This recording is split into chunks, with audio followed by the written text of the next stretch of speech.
अरे मोरे रामा हो राम।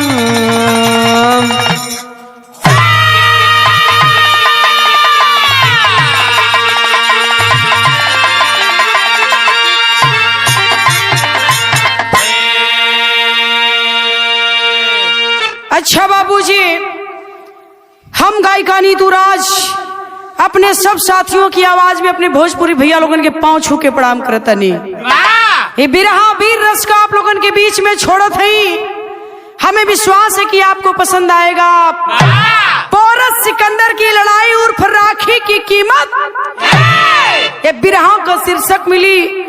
आप लोग सुनिहन, विश्वास है कि कहानी आप लोग के बेहद पसंद आई। 4 लाइन भूमिका में भाव मास्टर तनी उठा के दा।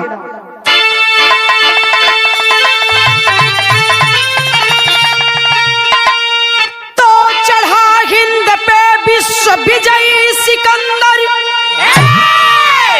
तो पोरसी को नेवता पिठाया गया। हार मानो या आओ समर भूमि में, राह दो ही बबरी को सुझाया गया। चला हाथ में पत्र धावक लिए, तो आके बोला तू स्वीकार कर लो गुलामी। अरे नहीं तो मिला देंगे मिट्टी में सब कुछ ही। सिया राम पोरस की सुनिए कहानी।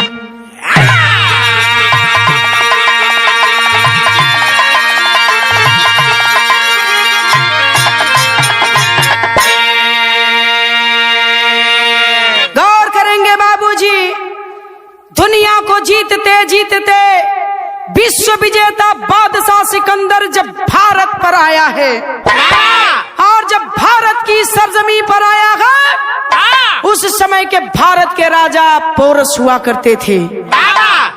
भारत के राजा पोरस को न्योता दिया है, या तो आकर के युद्ध करो और नहीं तो हमसे संधि कर लो। भारत के राजा पोरस ने जवाब दिया है। बिरहा में एक लाइन कव्वाली का नमूना है मास्टर का।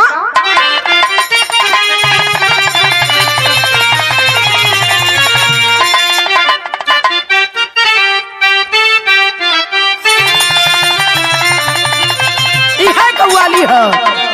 तो कहबे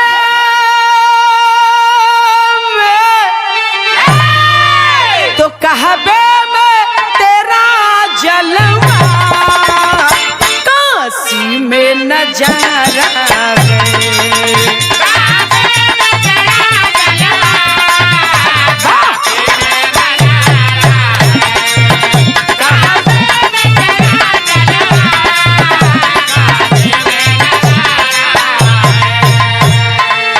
छोड़ दा। ये तो बिरहा का गजल है, कव्वाली है, लेकिन भाव कवि जी लिखत हुवन। का लिखल गल मास्टर? तो पोरस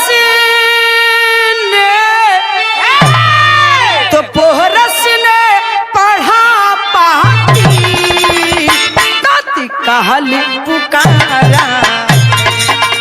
पोरस ने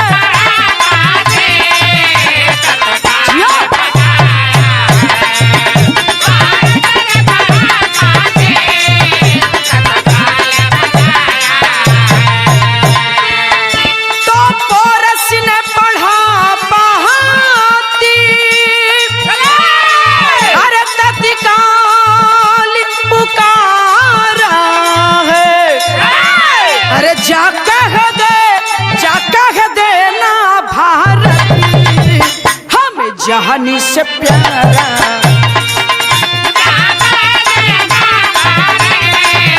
हमें जहानी से प्यारा।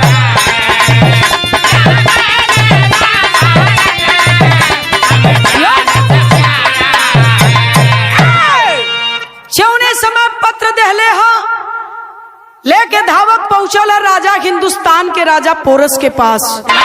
अरे बाप रे बाप, हिंदुस्तान के राजा जब उस पत्र को पढ़ते गए, स्वीकार कर लेते हैं चुनौती को। हम संधि नहीं करेंगे किसी कीमत पर, हम युद्ध करेंगे, हमें युद्ध करेंगे। गौर करेंगे, यही से कहानी शुरू हो गई। 1 लाख सैनिक सिपाही राजा सिकंदर का विश्व विजेता, और मात्र 20,000 सेना हमारे हिंदुस्तान के राजा पोरस के पास रहल। लेकिन कहा जाता है हिम्मत मर्द मर्द ते खुदा। तब कहानी ऐजा से शुरू हो गई मास्टर भयल का आवाज।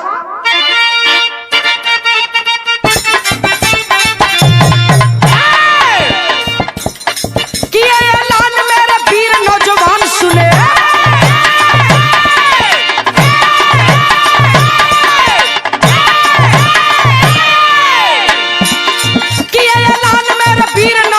सुने खड़ा सीमा पे अपने सिकंदर महान सुने। कहा लड़ो या हमें दे दो अपने भारत को, खुली चुनौती दिया आपकी महारत को।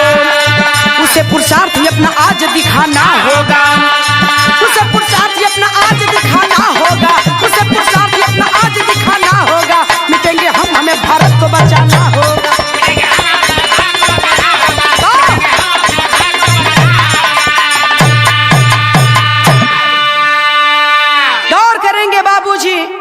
चुनौती को स्वीकार कर लिए भारत के राजा पोरस, और जब स्वीकार कर लेते गए अपने 20,000 सिपाहियों को लेकर के चलते गए युद्ध करने के लिए विश्व विजेता बादशाह सिकंदर से।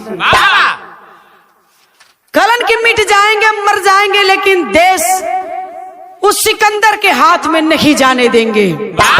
जब तक जीऊंगा तब तक अपनी मातृभूमि की रक्षा करूंगा। मर जाना मंजूर है, लेकिन देश गुलाम कर देना ये हमें मंजूर नहीं है। चुनौती को स्वीकार कर लिए हैं। लेटर का जवाब देते हैं, जो धावक आया है पत्र लेकर के, उस पत्र का जवाब उसी के द्वारा भिजवाते हैं। बिरहा में एक लाइन दर्ज लग गई मास्टर।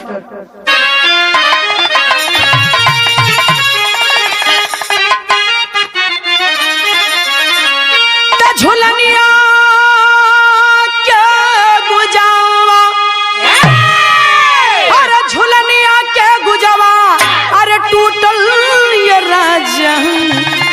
अरे जवनिया हमें गड़िया छूटल राजा,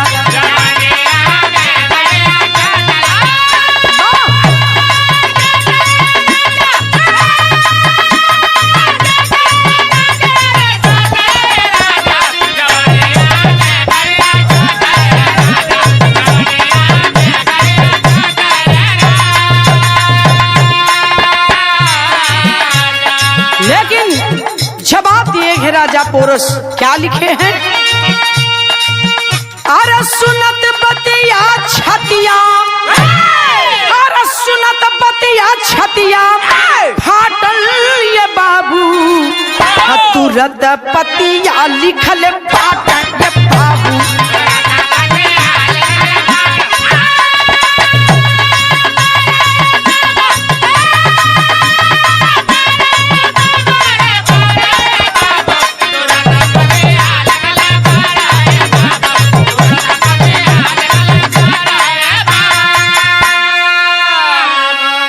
अरे मुट्ठी में तोहरे दुनिया ये सारी, अरे हवा बहादुर यो सेना भी भारी।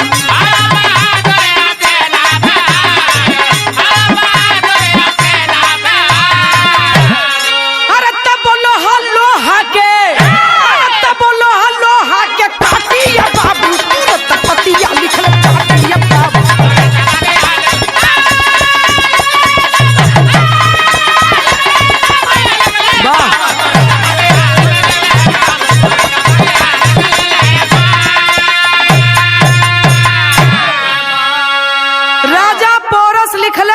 भले तोरे पास 1 लाख सेना हुई, लेकिन तब वो लड़ाई बराबरी पर हुई। लोहा लोहा के काट के रखी मानी ना। आए हाय हाय, तर्ज बदल गई मास्टर।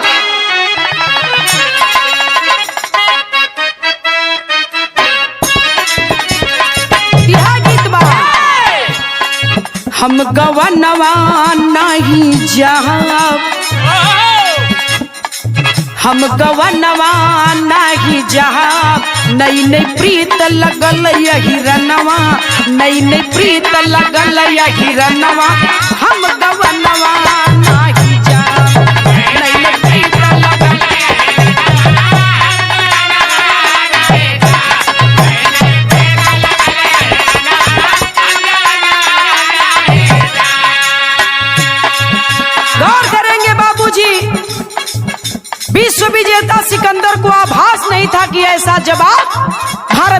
कोरस का आएगा।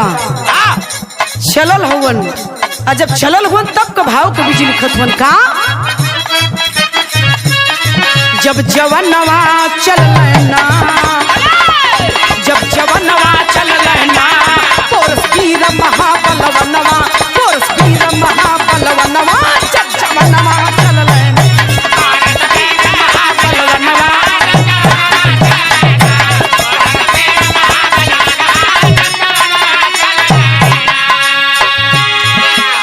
भिड़ गए शेर शेर से रण भय, भैया युद्ध गजब भीषण भय, भैया युद्ध गजब भीषण भय, कट गिरा लगल गर्दनवा, कट गिरा लगल गर्दनवा, जब जवनवा चलल।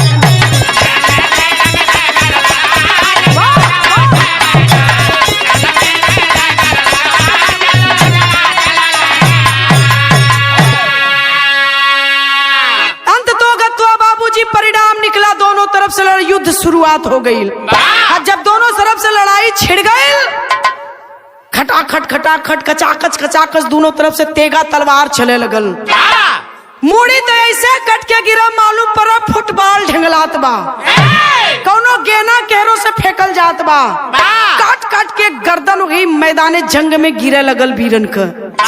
अरे बाप रे बाप, कवि जी लिखत हुन ओ रण क्षेत्र का ओ समय का दास्तान तनी 2 लाइन टेरी में का लिखल हुआ तनी देखा।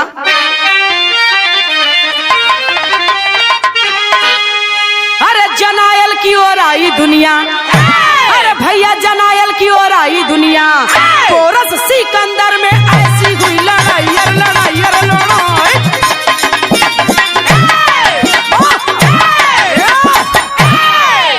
जनायल की ओर आई दुनिया, कोरस सिकंदर में ऐसी हुई लड़ाई, जनायल की ओर आई दुनिया। खचाखच खचाखच दोनों तरफ से तेगा तलवार चलत बा, गर्दन पर गर्दन गर्दन पर गर्दन कट कट के फुटबॉल की तरह ढिंगलाए लगल। तब कवि जी लिखत हुन चौकड़ा में भाव हतनिया वाता,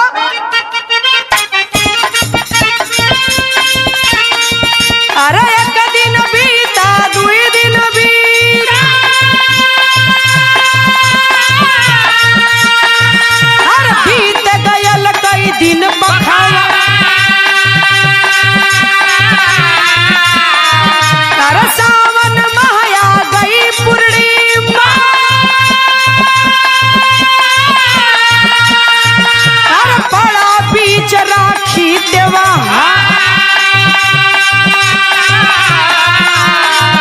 अरे दोनों दल में बनी सहमति,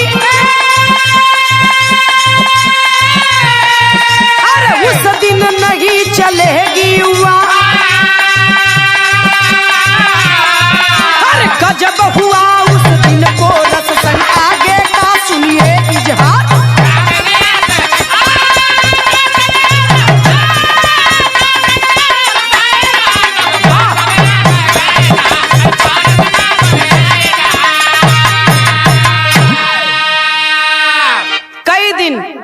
एक दिन 2 दिन 4 दिन 10 दिन लड़ाई जारी है, लगातार चल रही है, परिणाम कोई नहीं निकल रहा है। उसी बीच सावन का आखिरी दिन पूर्णिमा होता गया, और पूर्णिमा के दिन राखी का त्योहार हिंदुस्तान की माताएं बहनें बड़ा धूमधाम से मनाती है। जो राखी का त्योहार एक भाई और बहन का होता है। हर बहन अपने भाई की कलाई पर राखी बांधती है, उसकी लंबी दुआ की कामना करती है, लंबी उम्र की, लंबी उम्र की कामना हर बहन अपने भाई के लिए करती है। बाबूजी, आज राखी का कल त्योहार है, तो आज दोनों दल में आपसी में एक सहमति बनती है कि कल युद्ध किसी दल से कोई नहीं करेगा, कल रक्षाबंधन का त्योहार मनाया जाएगा। है ये तो बात दोनों दल के मंजूर हो गई, लोग मान भी गए, और कल राखी का त्योहार गए। तब का कवि जी ने भाव लिखा कि पोरस के दरवाजे की बात है। क्या लिखेंगे, तर्ज बदल गई।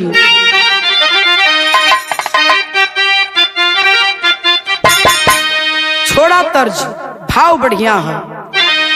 पोरस, हिंदुस्तान के राजा पोरस के दरवाजे पर कोई आया है, कहना है। क्या लिखे कवि जी, अरे राखी लेके दुआरा पे,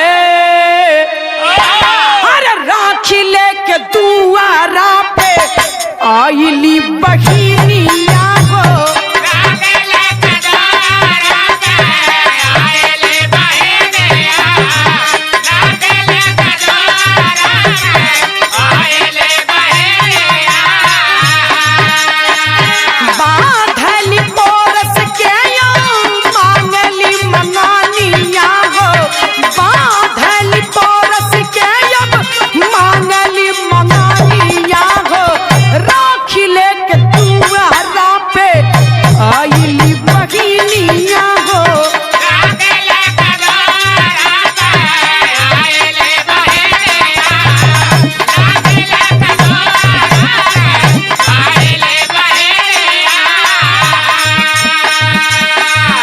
राजा पोरस के दरवाजे पर कोई अजनबी लड़की रक्षा लेकर खड़ी है, राखी लेकर खड़ी है, राजा पोरस को बांधने के लिए आई है। कहती है कि हिंदुस्तान के राजा पोरस की कलाई पर राखी बांधना चाहती हूँ।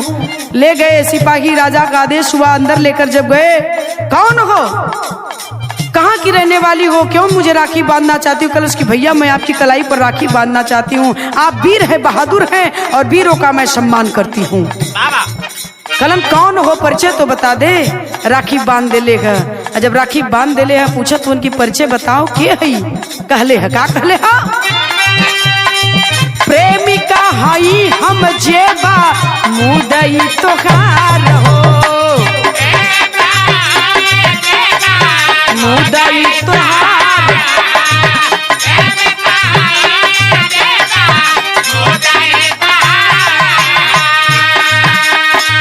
पुरुष सम्राट कहले मांगा पुरस्कार हो, मांगा पुरस्कार।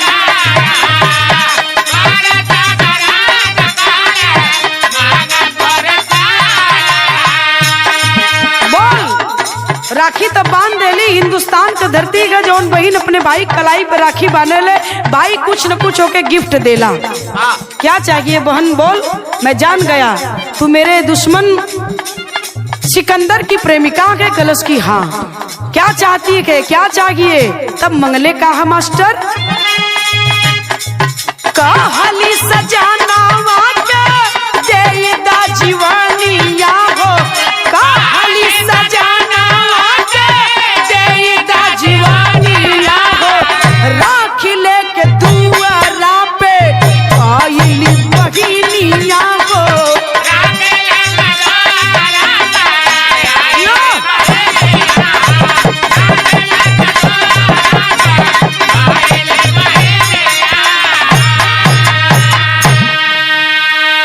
जान गया मैं कि तू सिकंदर की प्रेमिका है। कलश की हाँ, मेरा नाम नीरा शबनम है भैया। अब तो मैं आपकी कलाई पर राखी बांध चुकी हूँ। अगर देना की चाहते हैं तो मेरे प्रेमी सिकंदर को जीवन दान दे दीजिए।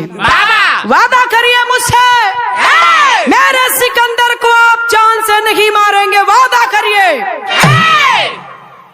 वाह, राखी बांध कर तूने यही मुझसे मांगा? चल, वादा करता हूँ मैं तेरे प्रेमी सिकंदर को नहीं मारूंगा। कलश की भैया, उसने वादा किया है कि विश्व जीत लूंगा तब तुझसे मैं विवाह करूंगा। मेरे सिकंदर ने दुनिया को जीता है, बस यही हिंदुस्तान बचा है। और जिस दिन हिंदुस्तान को मेरा प्रेमी सिकंदर जीत जाएगा, उसको जीतने के बाद मुझसे विवाह करेगा। अगर हार गया तो मुझसे विवाह नहीं करेगा। हाथ जोड़ रही हूँ, मेरे प्रेमी सिकंदर को जान से मत मारना। आए हाय हाय, वादा कर दिया हिंदुस्तान का राजा पोरस। जा बहन, मैं तेरे प्रेमी सिकंदर को जीवन दान देता हूँ। तब कवि जी ने लिखा के गीत बदल गई मास्टर। कवन गीत बा?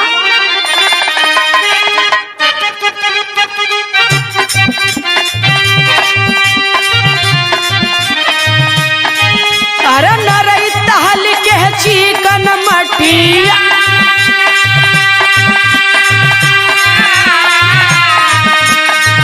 अरे नरई तहल के चिकन मटिया, जहाँ बस पर्वत पहाड़ गोरिया।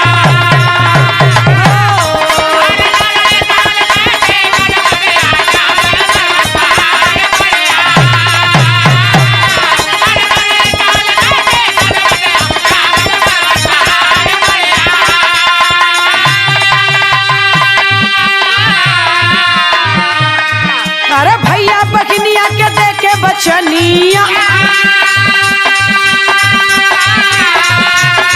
अरे भैया बखनिया के देखे बचनिया, विदा किए तत्काल मितवा, विदा किए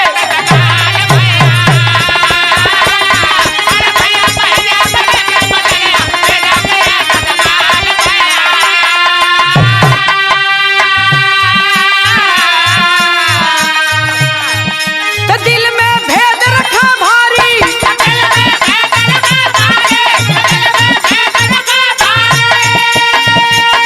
लड़ाई हो गई जारी,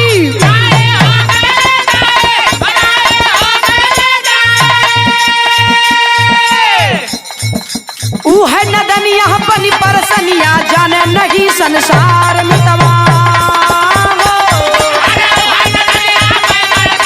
जाने नहीं संसार,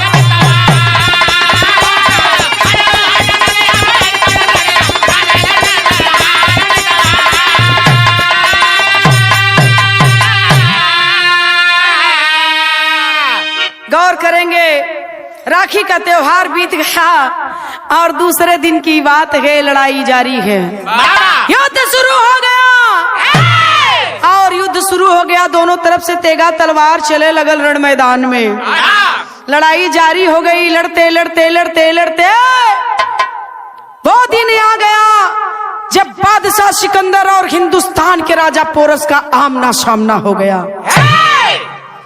दोनों वीर हैं, दोनों बहादुर हैं और लड़ते कैसे हैं तब का भाव कभी जी ने लिखा है क्या?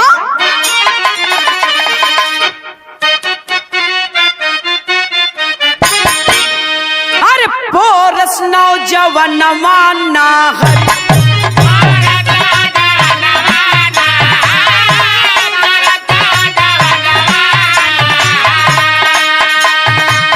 सिकंदर के संगमा ना करी,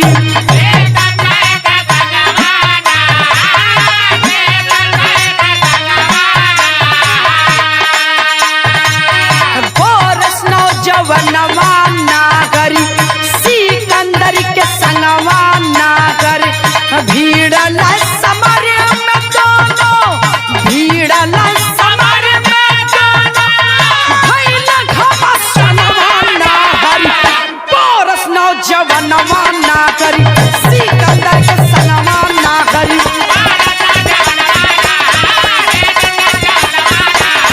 भीड़ न समर में दोनों, भइल घमसान ना,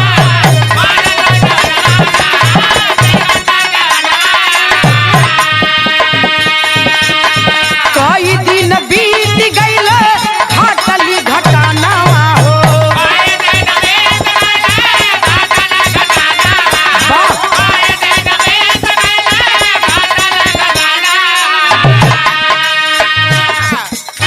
रण में धुआंधार लड़े लगल नौजवान हो,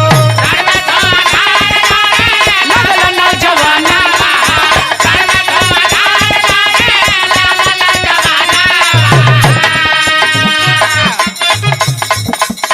मौका एक पवल पोरस, तेगवा चलवल पोरस,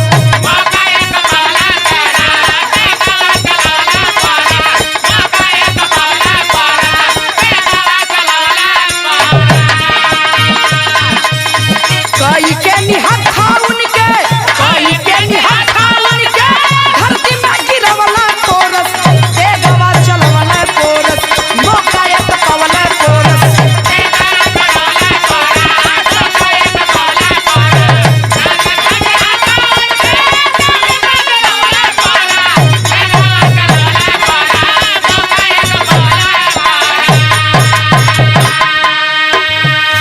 छाती ऊपर चढ़ गईले वीर बलकारिया हो,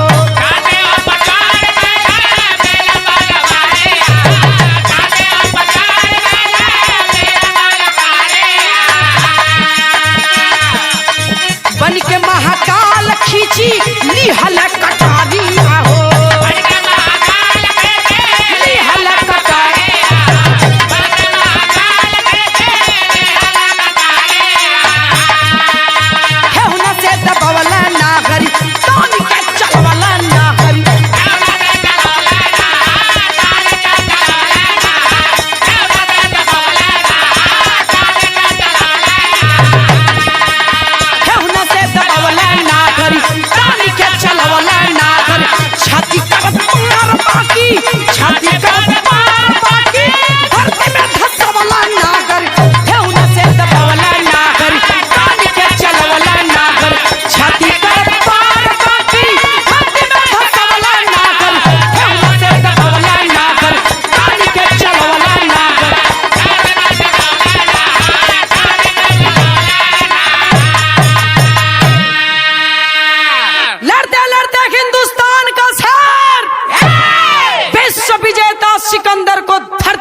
और जब धरती पर गिरल हुआ तो खींचलन कटार,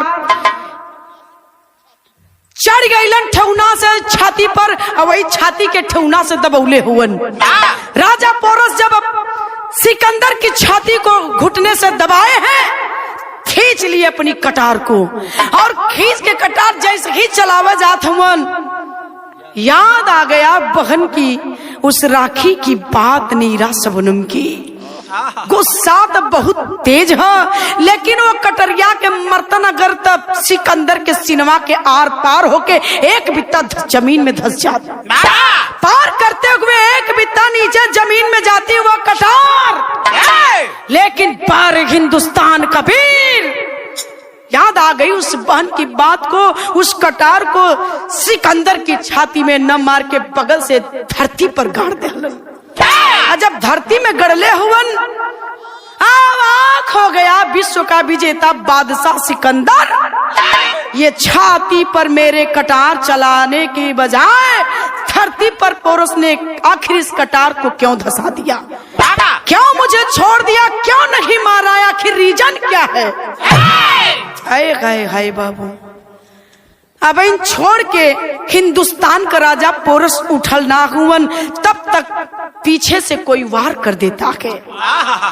जब पीछे से राजा पोरस के कोई वार कैले, पलट के ताके तो रहल के बाबू आवा तनी पहपट में भाव है, तो छोड़ के उठल चहले, अरे वही समैया नैया यद जल में, तो छोड़ के उठल चहले वही समैया नैया यद जल में, तब तक कोई वार किया के भैया नैया यद जल में।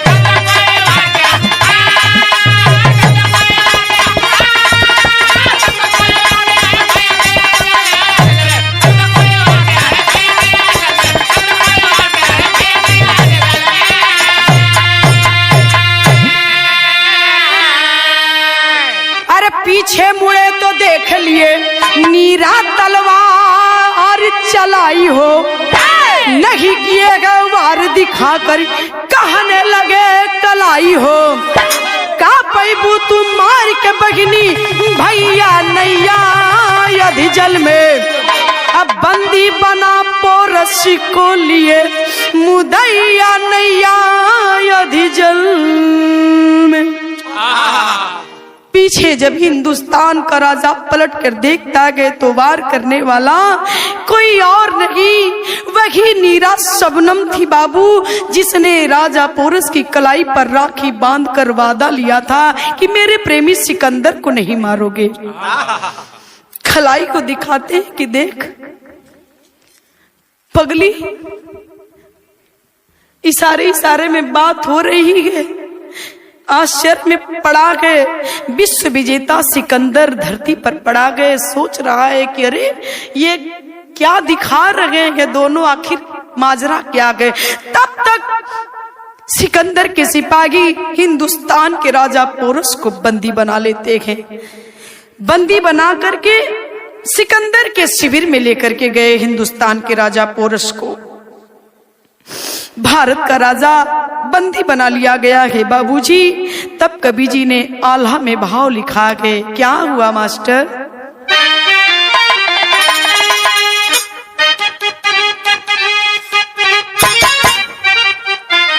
कहा पुरुषुरु से ही तो हके बताई है बाबू,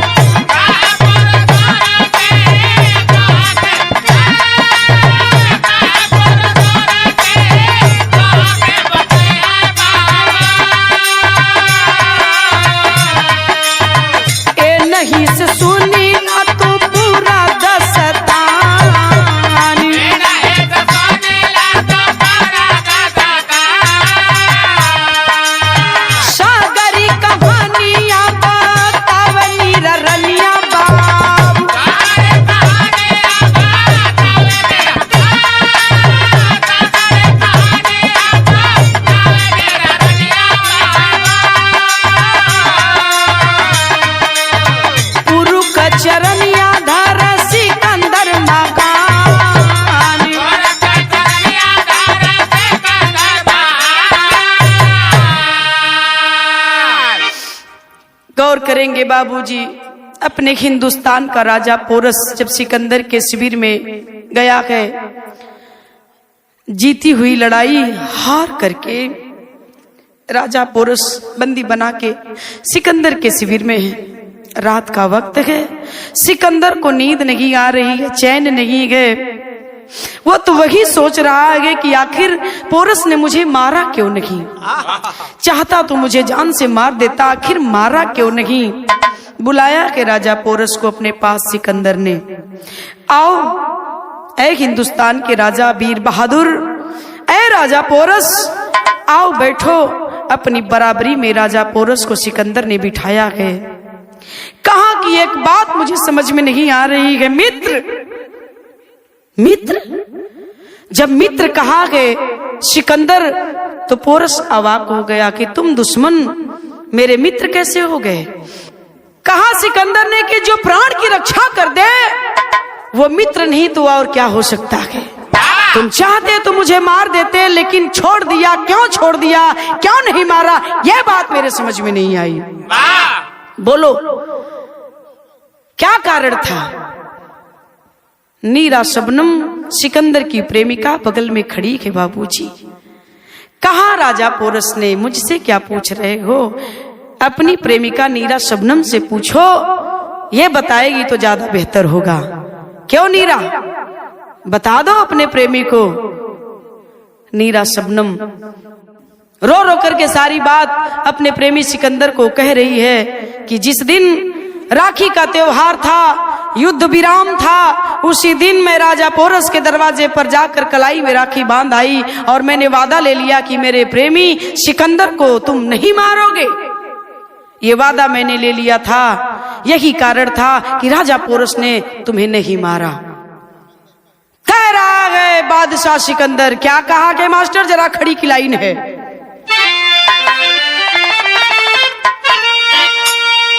ऐसा भाई के ऐसा भाई के ना भैली अरे बगिनिया सुना, तो भाला होई है का हमारा वो नगिनिया सुना।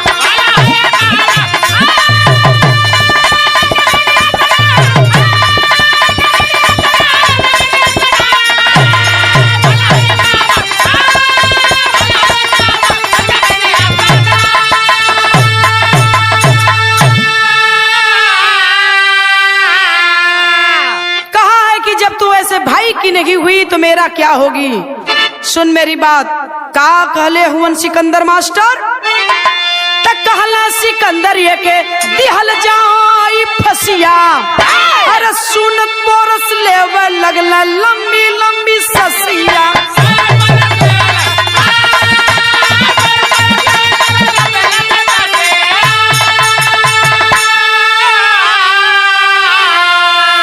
तयसिया बरसा नयन से अरे कहाँ बनिया सुना।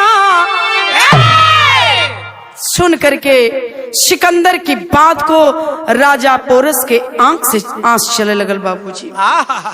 कहलन सिकंदर की भग जाओ, अगर दिखाई दोगी तो फांसी चढ़ा दूंगा, दिखाई मत देना। जो ऐसे भाई का न हो पाई तो मेरा जीवन में क्या साथ निभाएगी, नहीं बनाऊंगा तुझे अपनी पत्नी, भग जाओ, फांसी चढ़ा दूंगा अगर दिखाई दी तो। अये है राजा पोरस की आंख से आंस चलती है। सिकंदर ने कहा कि मित्र क्यों रो रहे हो, तुम्हारे आंख से आंसू क्यों बह रहे हैं। कहा कि मित्र कहा है तो एक बात मेरी मान जाओ। क्या कहे हैं राजा पोरस। तब भाई हम जरूर बाटा तो सजनवाम, हर पत्नी का फर्ज पूरा कैली जननवाम। संगवा रही है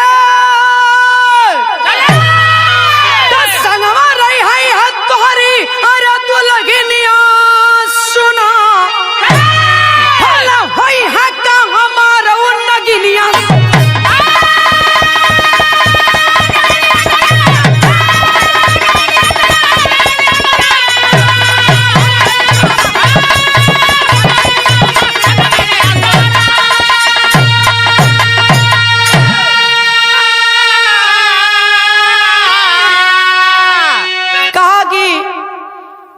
बेशक मैं उसका भाई हूं, वो भूल गई।